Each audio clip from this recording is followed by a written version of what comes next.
नैहर क्या कलतिया जानू पकड़ाइल बा मेडिकल रिपोर्ट में। नैहर क्या कलतिया सोना पकड़ाइल बा मेडिकल रिपोर्ट में।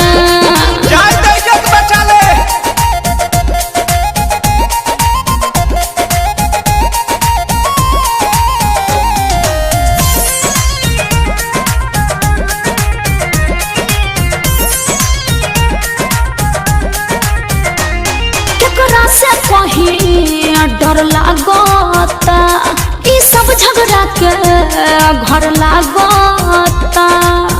अरे बड़ी टेंशन में बानी हो। अरे कूल हो जा केकरा से कहीं डर लागता ई सब झगड़ा के घर लागता। चलो कंप्लेन पहले पाती हाई कोर्ट में। कैसे चलो कंप्लेन पहले पाती हाई कोर्ट में का ना नैहर क्या गलतिया जानू पकड़ाइल बा मेडिकल रिपोर्ट में। हाँ हाँ नैहर क्या गलतिया सोना पकड़ाइल बा मेडिकल रिपोर्ट में।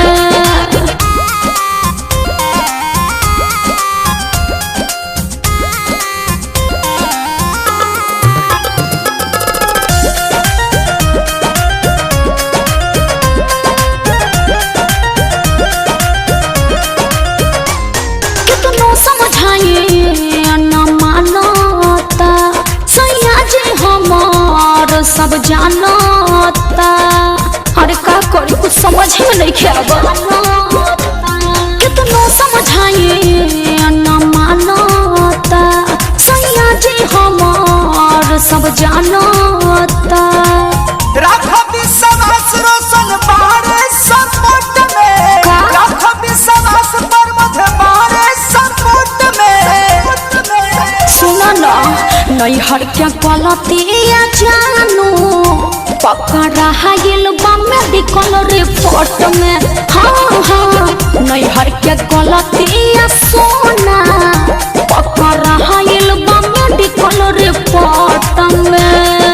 टेंशन में तू लगो तारू दिन रातिया जागो तारू। तो का इतना बेचैन तू तो रहलू न छोट में। अरे हाँ इतना बेचैन तू तो रहलू न छोट में। का बोले काहे नैहर क्या गलतिया जानू पकड़ाइल बा मेडिकल रिपोर्ट में।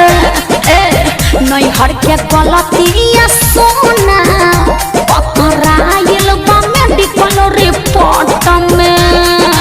हर एकदम से तू हमके फंसा देलो।